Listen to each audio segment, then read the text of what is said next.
challenges the Turks present when you're going against the quarterback. Not only that does what he does, but he does it as well as he does it. Well, where I come from, we call those that's a motto, master of the obvious. You did see some of that stuff on Twitter, didn't you, where he's spinning the ball back behind his back. I think the best thing he does, he's that he's a smart football player. I mean, he throws the ball well, he runs the ball, he runs it as good as any running back. Has been like that since he was in Alabama, probably was like that in high school. But they've got a very complicated offense. Lots and lots and lots and lots of different formations and motions and shifts. And I'm not saying more than the group last week, but comparable.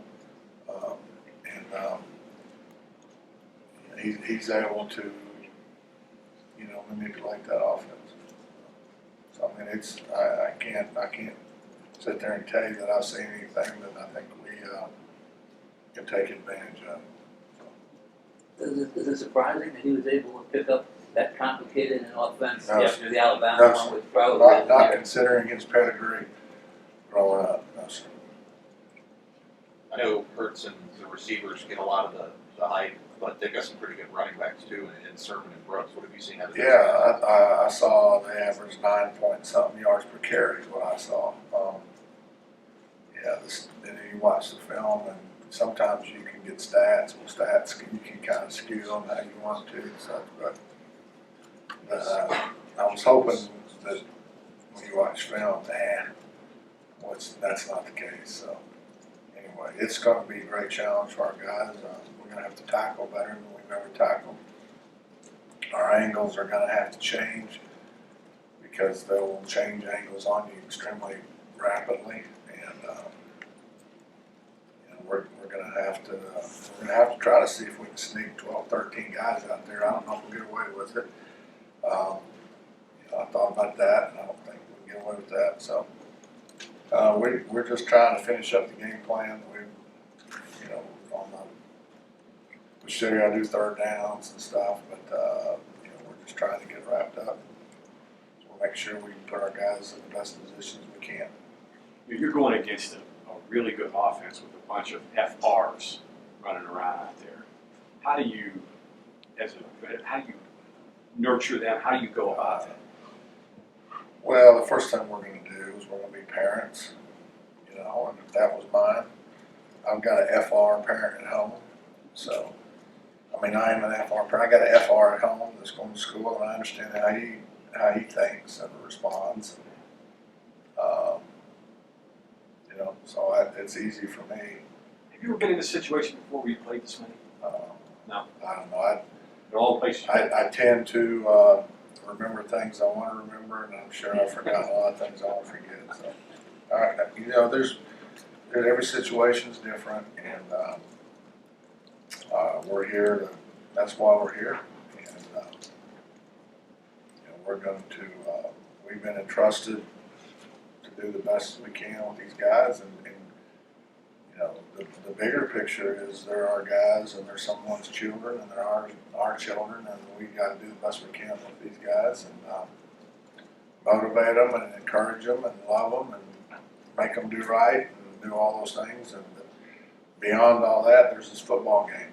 And I thought about this the other night. They don't give ribbons for participation if you're a coach. Coaches don't have participation trophies. You win or you lose, and at the end of the year, it's how many W's and how many L's. They don't care how many freshmen you got or how many of this or how many of that. Nobody really cares. So, we're going to do the best that we can, obviously, but there's no best you can. Do the best you can, you either do or you don't. So it doesn't matter. We're going to do our job, and we're going to love on our guys, and we're going to try the best practice we can today. Because tomorrow's got its own issues, and we'll worry about today. I think wasn't it Al McGuire that said the best thing about a freshman is to become a sophomore? Yeah, I do know who Al McGuire is. I used an analogy in our staff meeting today. There's one other person in the whole room that knew what I was talking about. So I do know who Al McGuire is. In a perfect world, how does a team defend CD Lamb? How does team what? CD Lamb, what's Woo. You know what? That is going to be an issue for NFL teams probably after this year or whenever he's eligible to go out. So he's a really good player, and I don't know that anybody's got a handle. I know those Texas guys didn't have a handle for it, and I don't think anybody's had a handle for that. So it hasn't been anything that I've seen done on film. So we'll just, we'll see. If you finally get a couple of bandits working and now Calvin's gone, so you're right back to square one at bandit. We're all right. We'll we were making a lot of mistakes there, and we were trying to run some things that we didn't run right, and we got to get that corrected.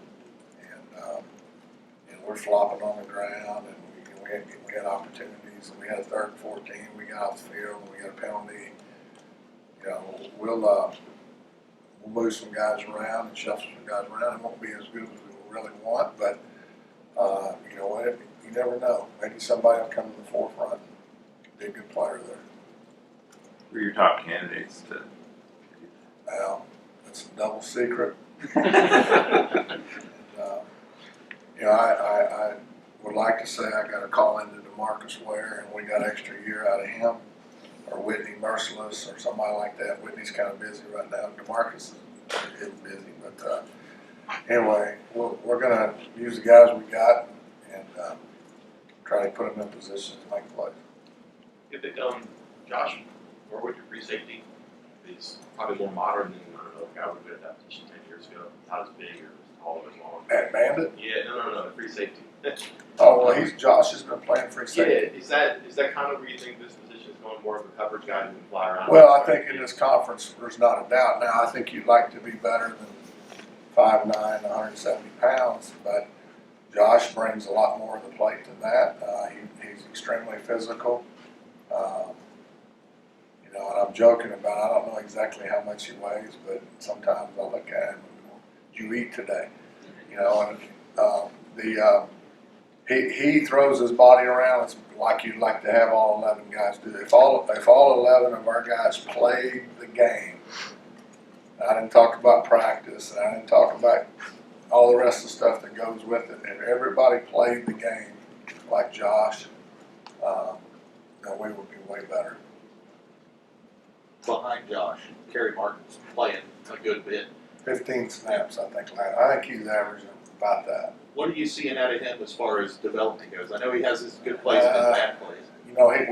He didn't do as well as he would like on the goal line or that one drive that they went down and scored on that we got him off the field, that they got the penalty on.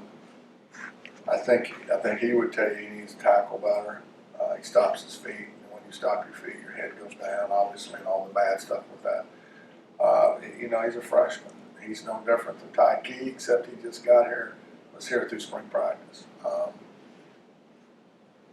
I think he challenges himself to be better. He is as good a young man as there is, and he's the kind of guy that you want to have on your team as far as a guy to coach and stuff. So he's awesome.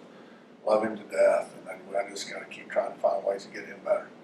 Talk about with Josh how he throws his body around for everybody plays like that. Yeah, and he's got a few flybys, I don't know what it's going to be in the new Top Gun movie, but the old one where Maverick questioned the flyby, yeah, he's got a few flybys in there.